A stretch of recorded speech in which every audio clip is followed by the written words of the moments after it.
Good day, everyone. You're welcome to this channel. This is the day tutor. Today, we are going to discuss some few questions concerning business in Ghana. That is the theoretical aspect of it. And this is Ajmai Derek. I'll be your facilitator for today's lesson. So, when we start, this an examinable questions concerning with the various topics that we have treated in business in Ghana. Okay, so here, this is labor and employment. So, the first question is define labor law and explain its purpose. So, the reason why the answers are not there, these are just examinable questions to test your understanding. Here, we are not looking for the exact words from the same slice or the book, but here you have to come up with your own understanding. Take key points from the definition and then add up. That's the essence of what the section B or maybe the theoretical aspect of every exam. So you don't have to just write it dito, but get the understanding of what you have learned. Bring it in your own English and then you are good to go. So defining labor law and explain its purpose. So what then is a labor law to your own self? So for some few seconds I'll wait and then you type it in the comment section. What then is a labor law? Explain its purpose. Just keep on thinking about it. Type anything. So I'm just waiting. I'm waiting for some few minutes, for some few seconds in the comment section. We type it in the comment section and then we discuss it and then we are good to go. So define labor law and explain its purpose. Define labor law and explain its purpose. Waiting in the comment section.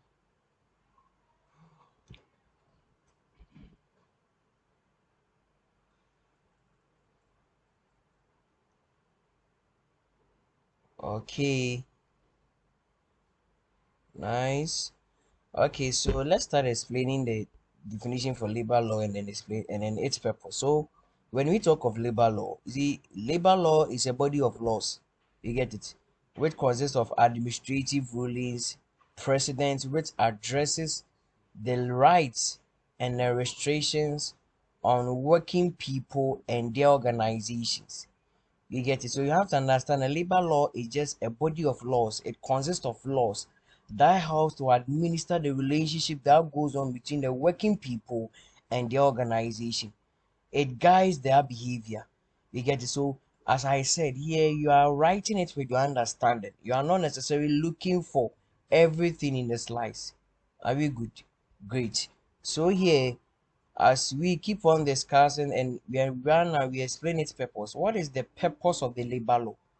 The purpose of the labor law is to regulate the relationship between what? Employees and employers. Are we good? Great. And also, the labor law helps to ensure safe and working condition for employees or and also employers as well. You get it? And also, it prevents exploitation of workers. It also promotes industrial peace and productivity. So here, as I said, we are looking for understanding. We learn to understand. We are not learning just to secure a certificate. So here you are going to answer these questions with your understanding based on what you have learned. Are we good? Great. So we should distinguish between individual and collective labor law. Individual and collective labor law. So here, with individual law refers to rules governing the relationship between an individual worker and their employer. So it's like contract of employment. You get it? So an individual labor law consists or is a rules that govern the relationship between the employee and the employer. So you, the person, being employed by an employer, the rules that govern the relationship that goes on between you, the employee, and the employer is what we call what the individual labor law. Are we good? Great. Then here, what is the collective labor law? The collective labor law refers to what? The rights and obligations. Here is what? The rights and obligations of what? Trade unions, employers, associations, and the relationship between collective bodies and employers. So here, when you talk of the collective labor law, we are trying to discuss about what? Bodies, you get it, the trade unions, the employers association, the rules that govern the relationship that goes on between those collective what groups. So these are what the difference between the individual law and what the collective what labor law. Are we good? Okay, so what then is the difference between a temporary worker and a casual worker? So can someone type it in the comment section? A difference between a temporary worker and a casual worker. Are we good? So here we are trying to explain the difference between the temporary worker and the casual worker. So you can type it in the comment section and then we are good to go. So what do you know about the difference between a temporary worker and the casual worker? I'm waiting for some few seconds. Type it in the comment section and then we are good to go. Okay, so here with temporary worker, you get it. What you have to understand that a temporary worker is a worker that is employed for a specific period or to complete a specific task or project. So mostly this temporary worker they have a starting date and also an end date. You get it? Yes. And with the casual worker is a worker that has been employed on a needed basis.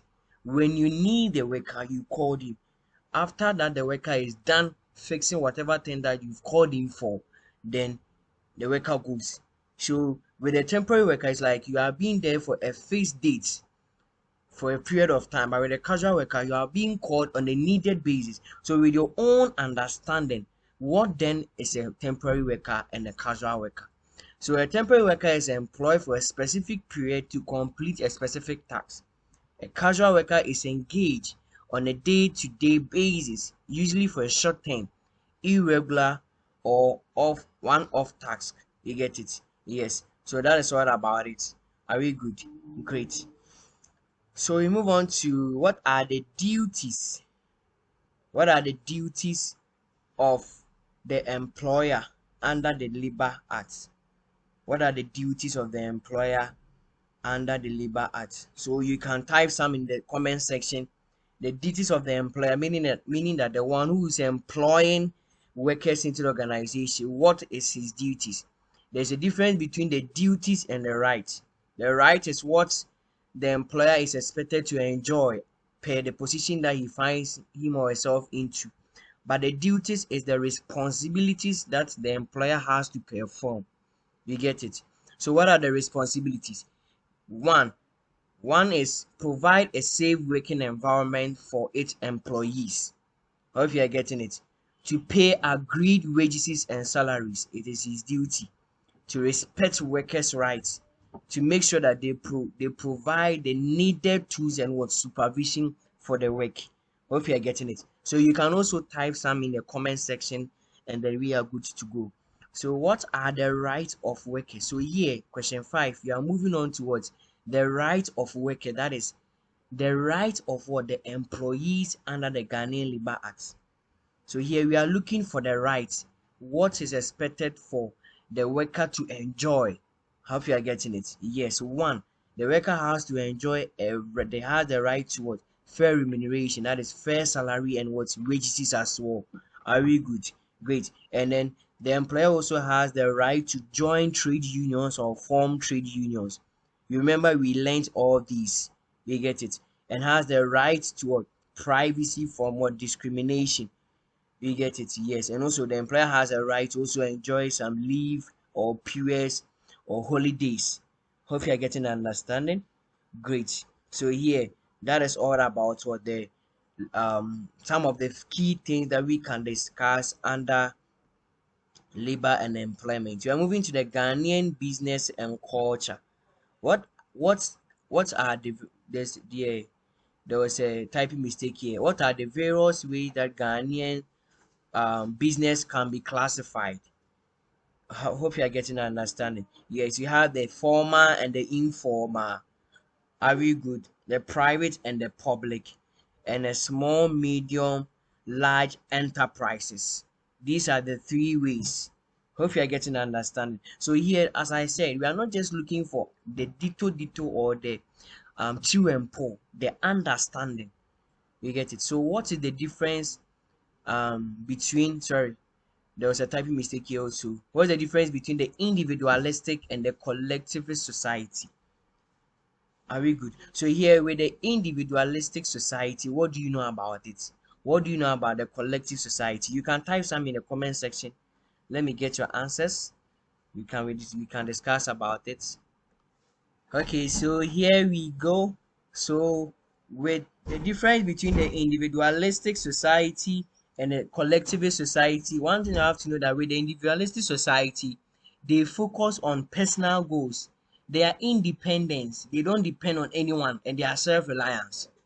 Hope you are getting it. Yeah, so people see themselves as separate from others, and then individual rights and freedoms are what emphasized. Are we good? Great.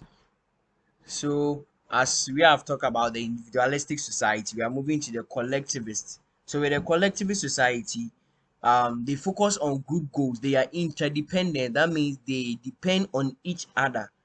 Are we good? Yes. So these collective society focus on what? Group goals, interdependence, and also the community as a whole.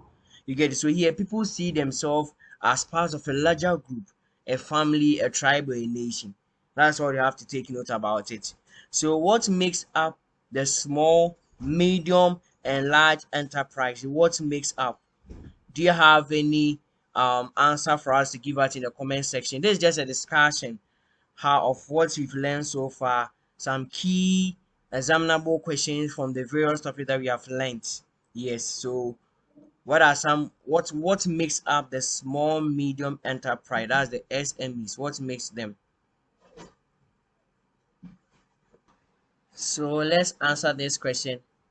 So here, all that you have to know that what makes up the SME? Yes, one is what the staff size. You get it. So the staff size and also the annual turnover and also the capital investment. Hope you are getting it. These are what makes, or these are how we can classify the SMEs. You get it. Labor turnover, annual turnover, your staff size, your capital investment. Are we good? Great. So then we move on to discuss these questions under legal systems and regulatory bodies.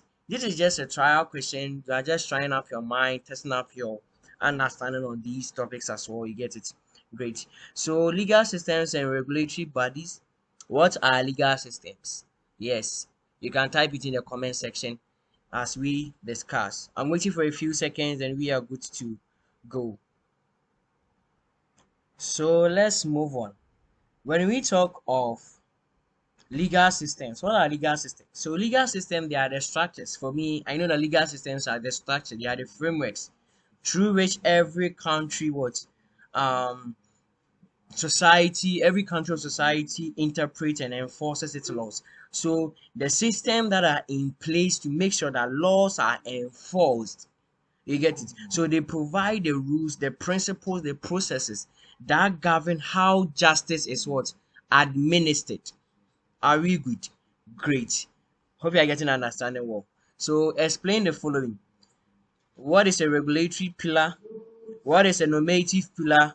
What is a cognitive pillar? So as we explain them, you can type it in the comment section and then we are good to go. So when we talk of regulatory pillar, this refers to the formal rules, the laws, and the regulation that do what? That are set by the government or institutions that guide and control what? Behavior. So here we are talking of the formal rules and laws set by the government that guide and what? Control behavior.